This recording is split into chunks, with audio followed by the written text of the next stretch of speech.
रेखा एवं कोण यानी लाइंस एंड एंगल चैप्टर को पढ़ रहे थे।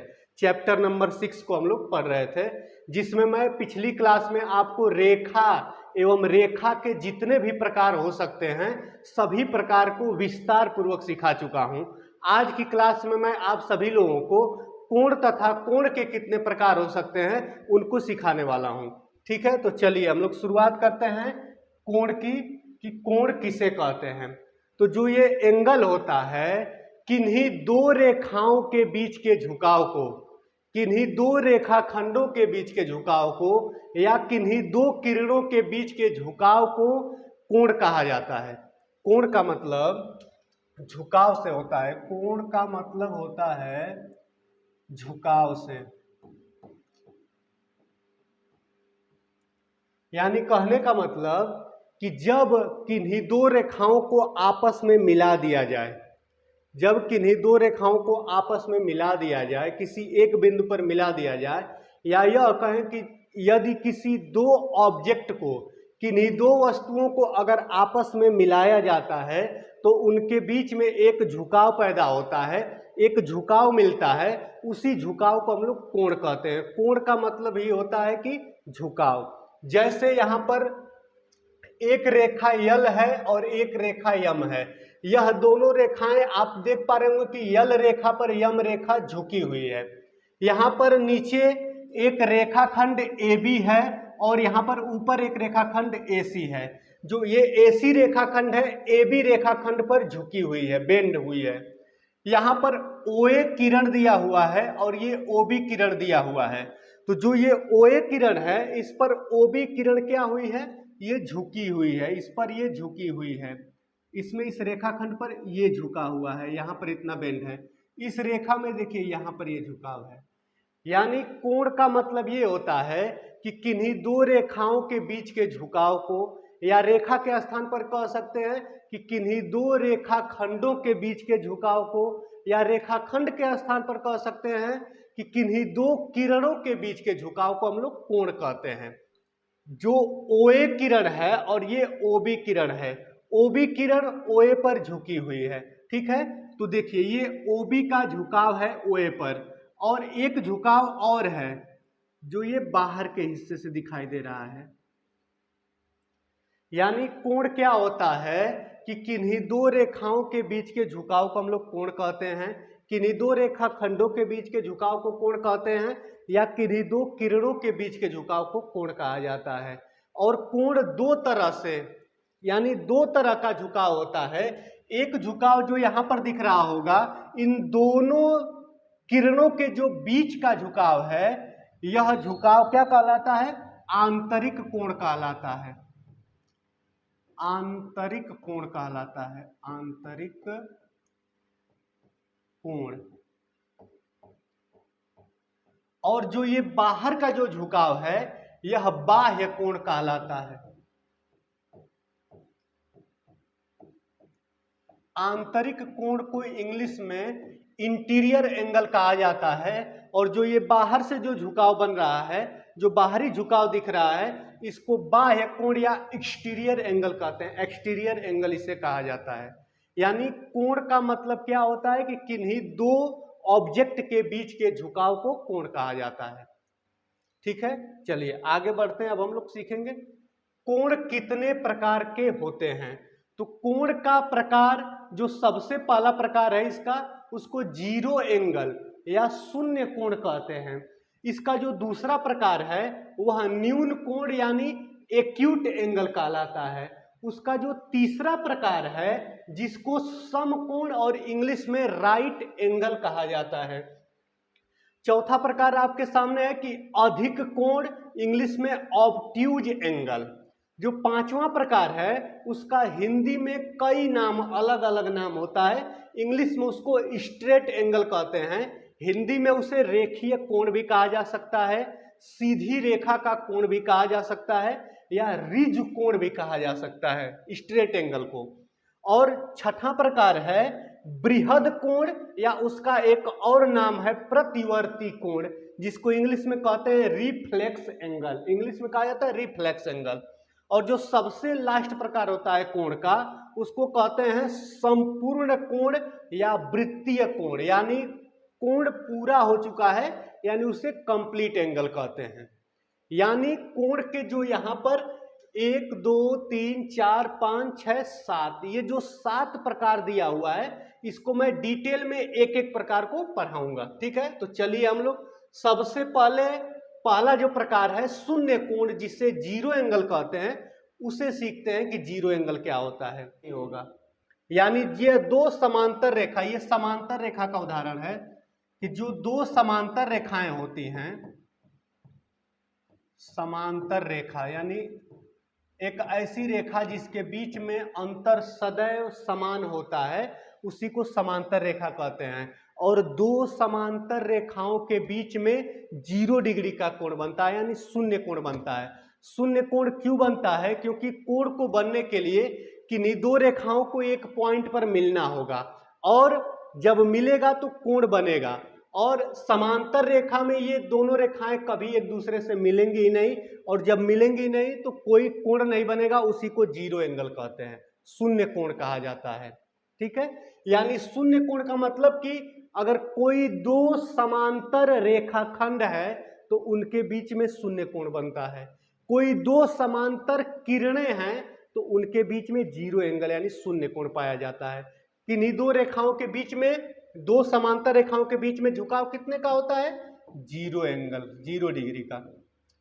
यानी जब कोण की वैल्यू 0 डिग्री के बराबर हो, जब कहीं पर कोण की वैल्यू यानी झुकाव 0 डिग्री दिखे तो उसे शून्य कोण के नाम से बुलाया जाता है। इंग्लिश में उसे जीरो एंगल कहा जाता है। और ये झुकाव पाया कहाँ जाता है? तो समांतर रेखाओं में पाया जाता है। समांतर रेखाएं एक दूसरे से कभी न मिलती हैं, इसलिए न उनके बीच में कोई कोण ही नहीं बन पाता, यानी जीरो एंगल। अब अगला प्रकार है जिसको कहा जाता है न्यून कोण यानी एक्यूट एंगल।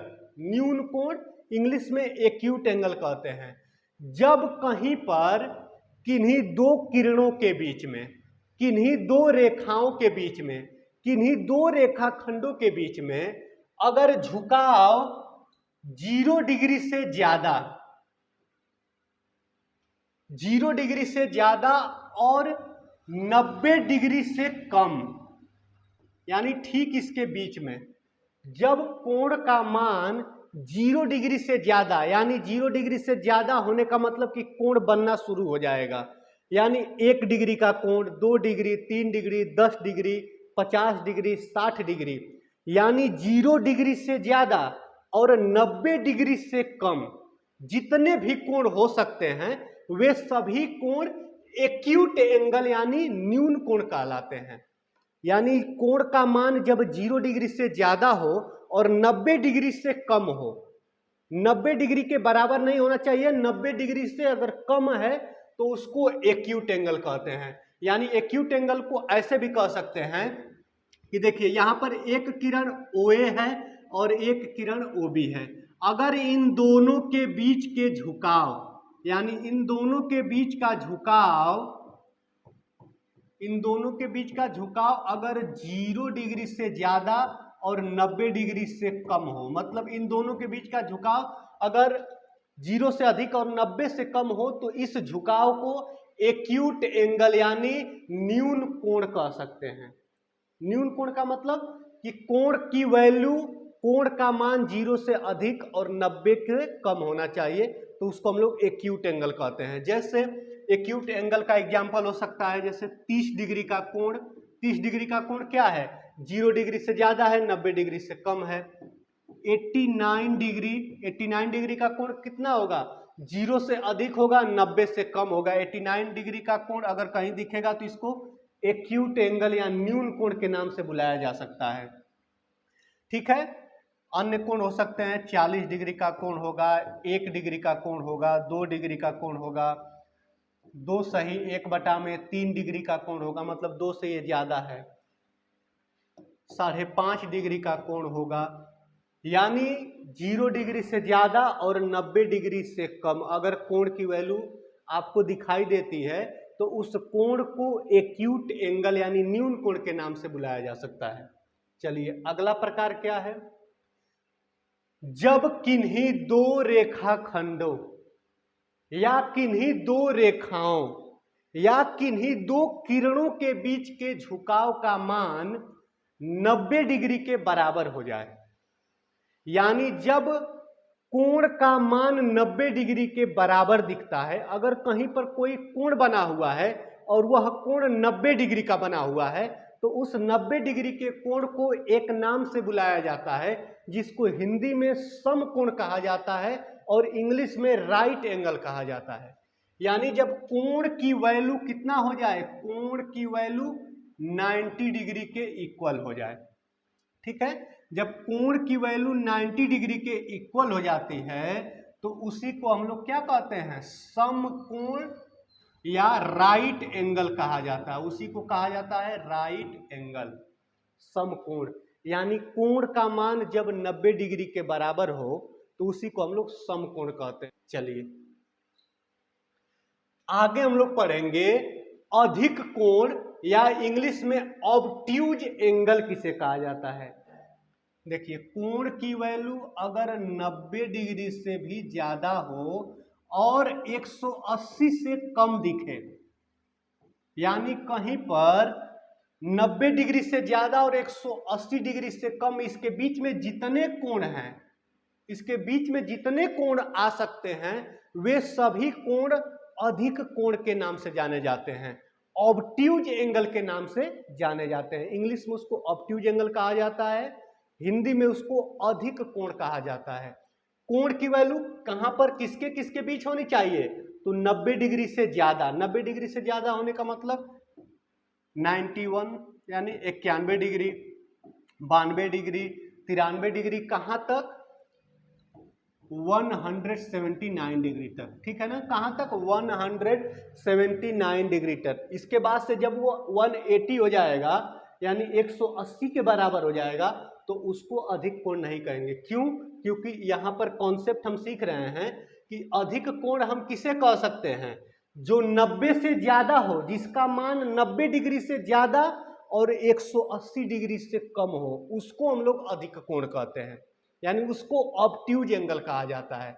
जैसे यहां पर देखिए कि एक रेखाखंड AB है और एक रेखाखंड AC है, इन दोनों के बीच के झुकाव, यानी इन दोनों के बीच का झुकाव क्या दिख रहा है, 90 डिग्री से एबव और किससे लेस दिख रहा है, 180 डिग्री से कम दिख रहा है, ठीक है ना। यानी इसके बीच में दिख रहा है। देखिए 90 जो बना था तो ऐसे सीधा था, एकदम इस पर सीधा था। देखिए 90 से यहाँ पर ये ज्यादा दिखाई दे रहा है। यहाँ भी 90 अगर जहाँ था तो 90 ऐसे यहाँ पर ये सीधा था, यानी जो समकोण वाला था, तो ये 90 से ज्यादा दिखाई दे रहा है, ठीक है। यहाँ पर भी रेखा यल और यम के बीच में कैसा कोण बना हुआ है, तो ऑब्ट्यूज एंगल बना हुआ है, यानी अधिक कोण बना हुआ है। अधिक कोण की वैल्यू क्या होती है, 90 डिग्री, यानी 90 अंश से ज्यादा और 180 अंश से कम। जितने भी इसके बीच में कोण आ सकते हैं वे सभी कोण अधिक कोण के नाम से जाने जाएंगे। चलिए अगला प्रकार है कोण का स्ट्रेट एंगल। इंग्लिश में और हिंदी में इसके कई नाम हैं। कई नाम में जब से सबसे पहला है सरल कोण। सरल कोण कहिए तभी स्ट्रेट एंगल ही होगा। सीधी रेखा का कोण का मतलब भी स्ट्रेट एंगल, रेखीय कोण का मतलब भी स्ट्रेट एंगल और रिज कोण का मतलब भी स्ट्रेट एंगल। स्ट्रेट एंगल यानी सीधी रेखा का कोण का मतलब होता है कि जब कहीं पर कोण की वैल्यू 180 डिग्री के बराबर दिखे, या कहने का मतलब कि जब कहीं पर 180 डिग्री का कोण बना हुआ दिखाई देता है तो उसको हम लोग हिंदी में सरल कोण, रिज कोण, सीधी रेखा का कोण, रेखीय कोण या इंग्लिश में स्ट्रेट एंगल के नाम से जानते हैं। यानी कोण की वैल्यू किसके बराबर हो, 180 अंश यानी 180 डिग्री के इक्वल हो। जैसे यहां पर एक AB रेखाखंड बना हुआ है, ये रेखाखंड देखिए यहां पर AB जो रेखाखंड बना हुआ है, यहां से चलते चलते 90 पहुंचा होगा, फिर 90 से आगे आते आते एक स्थिति ऐसी बनी है कि एकदम सीधा हो गया होगा, मतलब सीधी रेखा का कोण बन गया होगा। ठीक है, यानी कितने डिग्री का कोण यहाँ बन रहा है? 180 डिग्री का कोण बन रहा है। यहाँ पर किरण OA और किरण OB, यानी OA के पास से यह किरण चलती हुई एंटी क्लॉक कहाँ तक पहुंची है? OB तक पहुंची है। यानी यह कितने डिग्री का कोण बना रही है? 180 डिग्री का कोण बना रही है। और इसी को 180 डिग्री के कोण को ही स्ट्रेट एंगल के नाम से जानते हैं। स्ट्रेट एंगल यानी रिज कोण के नाम से जाना जाता है। ठीक है, यहाँ पर एक रेखा है, यल है, और इस रेखा में मान लीजिए कि ये यहाँ से ऐसे आते हुए दोनों एक दूसरे के ठीक विपरीत दिशा में हो गया है, यानी एंटी क्लॉकवाइज यहाँ तक चलते हुए कितने डिग्री का कोण बना दिया है? 180 डिग्री का कोण बना दिया है। 180 डिग्री का कोण ही सीधी रेखा का कोण, सरल कोण या रेखीय कोण या स्ट्रेट एंगल या रिज कोण कहलाता है। कोण का मान 180 अंश के बराबर दिखता है तब। ठीक है, चलिए आगे देखते हैं कोण का प्रकार। अगला प्रकार है जिसे बृहद कोण या प्रतिवर्ती कोण, इंग्लिश में कहें तो रिफ्लेक्स एंगल कहा जाता है। यह क्या होता है कि जब किन्हीं दो रेखाओं के बीच या किन्हीं दो रेखाखंडों के बीच या किन्हीं दो किरणों के बीच का झुकाव 180 डिग्री से अधिक, यानी 180 डिग्री से एबव, और किससे कम 360 डिग्री यानी 360 डिग्री से कम हो, यानी इसके बीच में जितने भी कोण आ सकते हैं वे सभी कोण बृहद कोण या प्रतिवर्ती कोण या इंग्लिश में कहें तो रिफ्लेक्स एंगल के नाम से जाने जाते हैं। 180 अंश से ज्यादा, 180 अंश यानी जो सीधी रेखा का कोण है, अब उससे भी अगर कोण की वैल्यू आगे बढ़ जाए तो उसे ही रिफ्लेक्स एंगल कहते हैं। यानी 180 से ज्यादा कुछ भी हो सकता है। एग्जाम्पल में 181 डिग्री का कोण, 230 डिग्री का कोण, 200 यानी 200 डिग्री का कोण, उसके बाद से 185 डिग्री का कोण, तमाम कोण हो सकते हैं। जैसे 360 के पास तक 350 डिग्री का अगर कहीं कोण बना हुआ है तो उसको भी क्या कहेंगे? रिफ्लेक्स एंगल कहेंगे। 320 डिग्री का अगर कहीं कोण बना हुआ है तो उसको क्या कहते हैं? बृहद कोण या प्रतिवर्ती कोण के नाम से जानते हैं। यानी जो ये AB रेखाखंड है और ये जो AC रेखाखंड है, यहां से AB से ये शुरुआत किया है और एंटी क्लॉक चलते चलते यहां 180 को भी पार करके यहां पर पहुंच गया है। यानी 180 से जब ज्यादा हो गया और किससे कम होना चाहिए? 360 से कम होना चाहिए।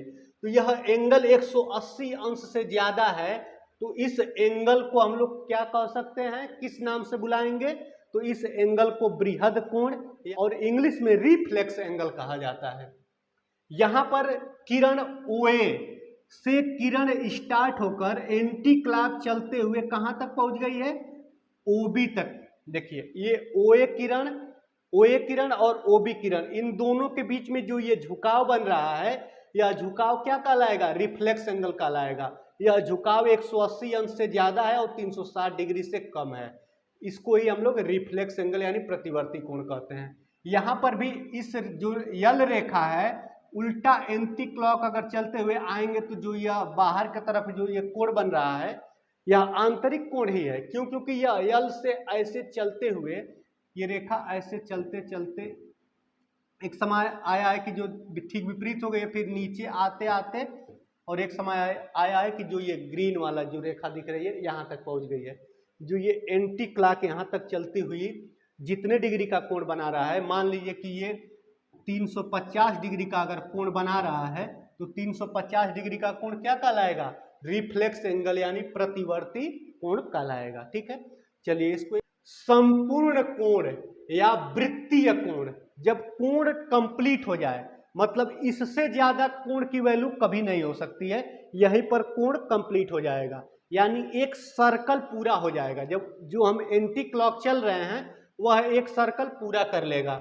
यानी कहने का मतलब कि अगर यहाँ पर हमें कोण बनाना है, इस बिंदु पर यहाँ पर कोण बनाना है, तो देखिए यह एंटी क्लॉक चलते हुए यहाँ पर आके जब कंप्लीट हो जाए, पूरा एक सर्कल कंप्लीट हो जाए, यानी कोण की वैल्यू, कोण का मान 360 डिग्री के इक्वल हो जाए तो उसको कंप्लीट एंगल या संपूर्ण कोण कहा जाता है।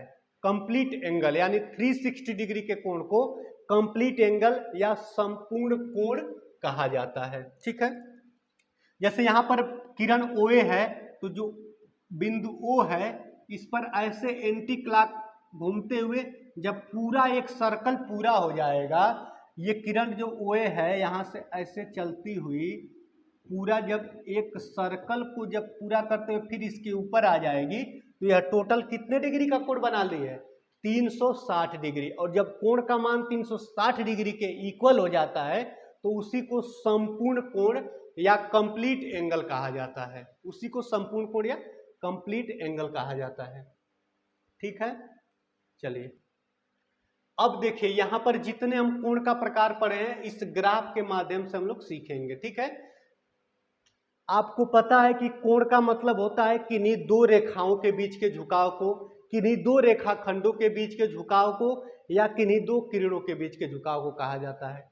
तो यहां पर जब भी ध्यान देना है इस ग्राफ में तो बस दो रेखाखंड या दो किरण या दो रेखाओं को ध्यान में रखना है। जैसे इस रेखा को सदैव ध्यान में रखना है। ठीक है, क्यों? क्योंकि यहीं से एंटी क्लॉकवाइज चलेंगे हम लोग और यहां तक पहुंचेंगे। ठीक है, यहां से ही शुरू करके और एंटी क्लॉकवाइज हम लोग चलेंगे। देखिए जब कोण बना ही नहीं रहेगा, यानी जब दो किरणें आपस में कहीं एक दूसरे को प्रतिच्छेद ही न की रहे हो या एक दूसरे से कहीं किसी एक बिंदु पर मिली ही ना हो तो उनके बीच में कोई कोण नहीं बना रहेगा। जब कुछ भी कोण नहीं बनता है तो उसी को क्या कहा जाता है? जब कोण की वैल्यू 0 डिग्री के इक्वल हो जाती है तो उसी को शून्य कोण कहा जाता है। शून्य कोण यानी जीरो एंगल, कोई कोण नहीं बना है। और किनके बीच में कोई कोण नहीं बनता है? तो दो समांतर रेखाओं के बीच में, दो समांतर रेखाखंडों के बीच में, दो समांतर किरणों के बीच में। चलिए, जीरो एंगल का मतलब कि कोण नहीं बना है। अब कोण की बनने की शुरुआत मान लीजिए कि हो गया और अगर कहीं पर 10 डिग्री का कोण बन गया है, 10 डिग्री का कोण, जो यहां से देखिए ये वाली भुजा सीधी दिख रही है और इन दो रेखाखंडों को ध्यान में हम रखेंगे, इन दो रेखाखंडों को ध्यान में रखेंगे तो इनके बीच में अगर 10 डिग्री का कोण बन रहा है तो 10 डिग्री का कोण क्या होगा? किसका एग्जाम्पल होगा? तो एक्यूट एंगल यानी न्यून कोण का एग्जाम्पल होगा। अभी जस्ट पीछे पड़े हैं कि अगर कोण की वैल्यू 0 डिग्री से ज्यादा दिखाई दे रही है और 90 डिग्री से कम दिखाई दे रही है। देखिए ये 0 डिग्री है और यहां पर ऊपर यहां पहुंचेगा तो ये 90 डिग्री होगा यहां पर। ठीक है, तो ये 0 डिग्री से ज्यादा दिख रहा है, 90 डिग्री से कम। 0 डिग्री से ज्यादा और 90 डिग्री से कम, यहाँ पर 20 डिग्री का कोण दिखाई दे रहा है। यह भी क्या होगा? इसी के ठीक बीच में पड़ेगा, यानी इसको भी न्यून कोण कहेंगे। 30 डिग्री का कोण क्या कहलाएगा? यह भी न्यून कोण कहलाएगा क्योंकि वह 0 डिग्री से ज्यादा और 90 डिग्री से कम है। 50 डिग्री का क्या कोण का क्या कहलाएगा? न्यून कोण ये भी कहलाएगा। 70 डिग्री भी न्यून कोण कहलाएगा। 85 डिग्री भी न्यून कोण, 89 डिग्री तक। ठीक है, जब कोण की वैल्यू 90 डिग्री का हो जाए, यानी जब 0 से स्टार्ट होगा तो फिर 1 डिग्री का कोण बनेगा न्यून कोण, 2 डिग्री न्यून कोण, 3 डिग्री न्यून कोण, 10 degree, 20 degree, 30 degree, 50 degree, 70 degree, 85 degree, और एक ऐसी स्थिति आएगी कि वह 90 डिग्री का कोण बन जाएगा। और जब कोण की वैल्यू 90 डिग्री के बराबर हो जाएगी तो उसको यहाँ पर देखिए लिखा गया है, क्या कहेंगे उसको? समकोण या राइट एंगल कहा जाएगा। समकोण या इंग्लिश में राइट एंगल उसे कहा जाएगा। ठीक है, अगर मान लीजिए कि अब 90 से ज्यादा यह एंटी क्लॉकवाइज चल रहा है तो अब 90 से जब ज्यादा होगा तो मान लीजिए कि कहीं पर 110 डिग्री का अगर कोण दिखाई दे, 110 डिग्री कहाँ कोण बन रहा है? देखिए ये वाली रेखाखंड और जो ये मेन हमारी पहली रेखाखंड थी। ठीक है, यह है 110 डिग्री का कोण, यहां से और यहां तक 110 डिग्री का कोण। और वो क्या कहलाएगा? तो अभी हम लोग पढ़े हैं कि जब कोण की वैल्यू 90 डिग्री से ज्यादा और 180 डिग्री से कम दिखाई दे, यानी देखिए यह 90 डिग्री है और यहां पर 180 डिग्री है, यहां पर क्या है? 180 डिग्री है, और जो हमारा 10 डिग्री है इन्हीं दोनों के ठीक बीच में आ रहा है, यानी इसी को इंग्लिश में अधिक कोण, सॉरी हिंदी में अधिक कोण और इंग्लिश में ऑब्ट्यूज एंगल कहा जाएगा, ऑब्ट्यूज एंगल कहा जाता है।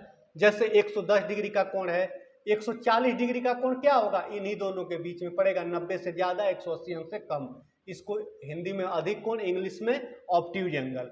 170 डिग्री का कोण, ये भी इसी के बीच में पड़ेगा, 90 डिग्री से एबव और 180 से लेस यानी कम पड़ेगा, ठीक है ना। इसको हम लोग अधिक कोण के नाम से जानते हैं। अगर कोण की वैल्यू 180 डिग्री के बराबर हो जाए तो उसे क्या कहा जाता है, सरल कोण या रिज कोण या सीधी रेखा का कोण या रेखीय कोण कहा जाता है। इसका कई नाम है, ठीक है ना। कोण की वैल्यू अगर 180 अंश के बराबर तो उसी को स्ट्रेट एंगल कहते हैं, मतलब एक सीधी रेखा बन जा रही है, सीधी रेखा का कोण उसे कहा जाता है, ठीक है। अब 180 से जो ये नीचे जितने कोण दिखाई दे रहे हैं, यानी 180 से ज्यादा यानी 181 डिग्री का, 182 डिग्री, ऐसे करते हुए 200 degree, 230 degree, 270 degree, 300 degree, 330 degree, 350 degree, यानी यहां से नीचे जितने कोण दिखाई दे रहे हैं, नीचे जितने कोण आएंगे उन सभी कोण को बृहद या प्रतिवर्ती कोण कहा जाता है। उन सभी कोण को बृहद कोण या प्रतिवर्ती कोण कहते हैं। प्रतिवर्ती कोण 180 अंश से ज्यादा और 360 डिग्री से कम होता है। यानी जैसे यहां पर उदाहरण दिया हुआ है 200 डिग्री का कोण, ध्यान से देखिए तो 180 से ये 200 ज्यादा है और 360 से ये कम है, तो ये क्या कौन सा एंगल कहलाएगा, रिफ्लेक्स एंगल। 230 डिग्री का कोण यहां पर बना हुआ है, 230 डिग्री के कोण को अगर ध्यान देंगे तो ये वाली रेखाखंड और ये जो फर्स्ट वाली हमारी रेखाखंड थी, इन दोनों के बीच में यहां से और यहां तक जो कोण बन रहा है, ठीक है, यहां से जो यहां तक कोण बन रहा है वो 230 डिग्री का कोण बन रहा है और 230 डिग्री का कोण ही बृहद या प्रतिवर्ती कोण कहलाएगा। यहां पर 270 डिग्री का कोण बना हुआ है, 270 डिग्री यानी ये हमारी पहली रेखाखंड है और पहली किरण है और ये यहां तक पहुंच गए हैं हम लोग एंटी क्लॉक गति करते हुए, एंटी क्लॉक गति करते हुए यहां तक पहुंच गए हैं। यानी 270 डिग्री का कोण अगर बन जाए तो उसे बृहद या प्रतिवर्ती कोण यानी रिफ्लेक्स एंगल कहा जाता है। 300 डिग्री, 330 डिग्री, 350 डिग्री, ठीक है, ये सभी क्या कहलाएंगे, सभी के सभी बृहद या प्रतिवर्ती कोण कहलाएंगे। लेकिन अगर यह पूरा सर्कल अगर पूरा हो जाएगा, यानी 350 के बाद से यह आके 360 डिग्री का जब कोण बना देगा, यानी कोण की वैल्यू जब 360 डिग्री के इक्वल हो जाएगी, बराबर हो जाएगी, तो उसी कोण को क्या कहते हैं, संपूर्ण कोण या कंप्लीट एंगल उसी को कहा जाता है, ठीक है।